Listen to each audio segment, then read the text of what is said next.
اس فریضے کی ادائیگی کے ساتھ وابستہ ہے، اور اللہ تعالیٰ نے اس فریضے کی ادائیگی کو احسن القول کہا ہے۔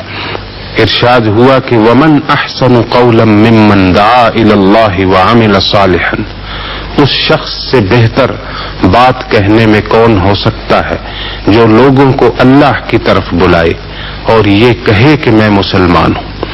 تو اب آپ دیکھیے کہ دعوت الی اللہ، لوگوں کو انفرادی و اجتماعی طور پر اللہ کی طرف بلانا، یہ بہترین کام ہے جسے قرآن حکیم نے جس پر اجر کا وعدہ کیا ہے۔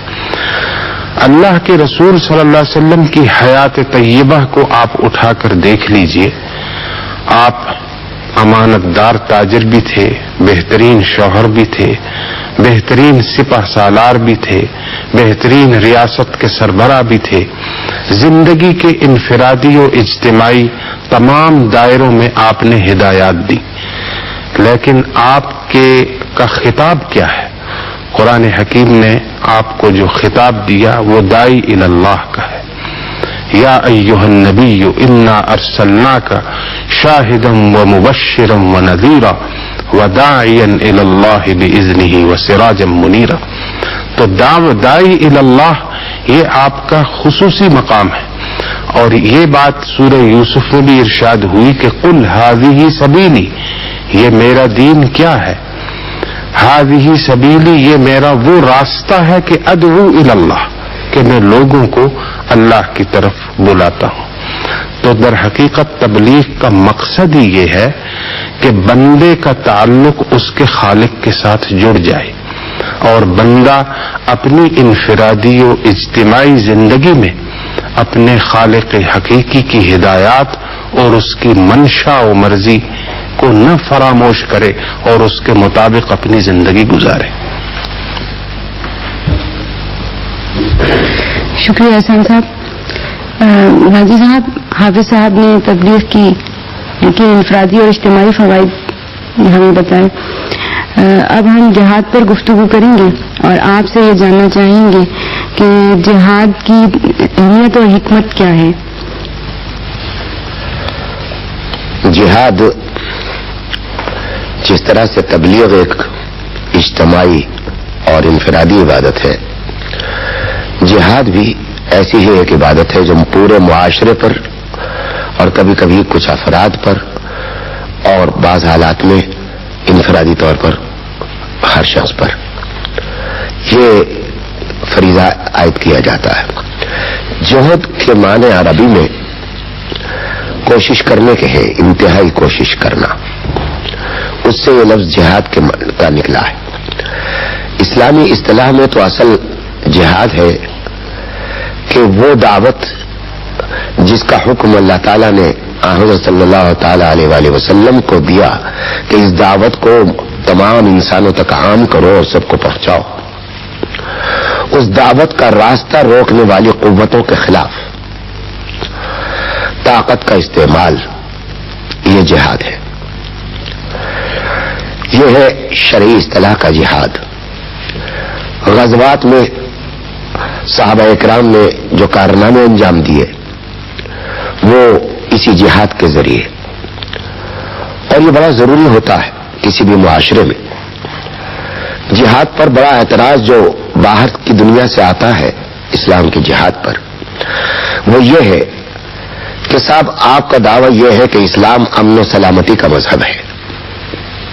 ایک طرف آپ یہ دعویٰ کرتے ہیں اور دوسری طرف انسانوں کی گردنیں کاٹنے کو، ان کا خون بہانے کو مذہبی فریضہ قرار دیتے ہیں۔ تو یہ ایک تضاد ہے، وہ یہ کہتے ہیں۔ یہ ایک بات سمجھ لیجئے کہ یہ ایک دھوکہ ہے یہ اس تضاد کے اس سوال کی شکل میں۔ حقیقت یہ ہے کہ اسلام سلامتی، امن و سلامتی ہی کا مذہب ہے، اور جہاد کی تعلیم بھی اسی امن و سلامتی کے قیام ہی کے لیے ہے۔ اور میں اس کو ایک مثال سے سمجھاؤں کہ اگر انسان کے جسم میں کوئی عضو سیپٹک پیدا ہو کر گل سڑ جائے اور خطرہ یہ ہو کہ پورے جسم میں یہ زہر پھیل جائے گا، تو آپ بھاری بھاری قیمتیں ادا کر کے ڈاکٹروں کے پاس جاتے ہیں کہ صاحب ہماری یہ انگلی جس میں یہ سیپٹک پیدا ہو گیا ہے اسے کاٹ دیجیے تاکہ ہمارا پورا جسم بچ سکے. اسے کوئی شخص یہ نہیں کہتا کہ ڈاکٹر نے بڑا ظلم کیا یا یہ اس نے خون بہایا. آپ اس کا شکریہ بھی ادا کرتے ہیں, اس کی فیس بھی ادا کرتے ہیں. یہ جہاد بالکل اسی طرح کا ایک آپریشن ہے, سرجری ہے. ان قوتوں کے خلاف جو پورے جسم کو زہریلا بنانے کو تیار ہیں, ان کا راستہ روکنے کے لیے اسلام نے جہاد کو فرض قرار دیا. جہاد اجتماعی طور پر, پھر سمجھ لیجئے کہ جب کسی باطل قوت کے خلاف جہاد کیا جاتا ہے تو وہ ہر فرد پر ضروری نہیں ہوتا. اگر کوئی حصہ معاشرے کا یہ فریضہ انجام دے رہا ہے تو پورے معاشرے کی طرف سے یہ فرض ادا ہو جاتا ہے. مثال کے طور پر علم کا حصول, ایسے علم کا حصول کہ جو قرآن و سنت کے منشا کو پوری طرح اس کے ماہر حضرات پیدا ہوں, یہ پورے معاشرے پر ضروری ہے کہ ایسے افراد تیار کریں اپنے اندر سے. اب اگر کچھ افراد یہ ضرورت پوری کر رہے ہیں تو دوسرے افراد پر یہ احسان ہے ان حضرات کا کہ انہیں فارغ کر دیا کہ ٹھیک ہے آپ اپنی دنیا کے کاموں میں لگے, یہ فریضہ ہم انجام دے رہے ہیں. اسی طرح آج کل کے زمانے میں جہاد کا فریضہ ہماری فوجیں انجام دیتی ہیں تو ان پر ہی چھوڑا جائے, لیکن جہاد کے دوسرے شعبے اور ان شعبوں میں پھر ہمیں اپنا اپنا کردار ادا کرنا چاہیے, اس پر انشاءاللہ گفتگو آئے گی. حافظ صاحب, آپ ہمیں یہ بتائیے کہ جہاد کے اجتماعی اور اخلاقی فوائد کیا ہیں؟ عزیز طلبہ و طالبات, اس سے پہلے ہم کسی پروگرام میں آپ کے سامنے یہ بات رکھ چکے ہیں کہ اس کائنات کا نظام عدل اور انصاف پر چل رہا ہے. والسماء رفعها ووضع الميزان, کہ اللہ رب العالمین نے آسمان بلند کیے اور میزان رکھ دی. تو یہ عدل و توازن آپ پوری کائنات کے اندر دیکھ رہے ہیں,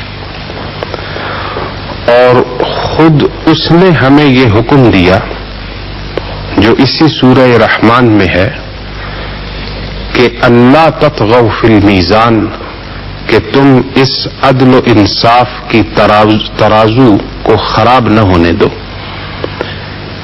اس عدل و انصاف کے نظام کو ظلم میں نہ بدلو.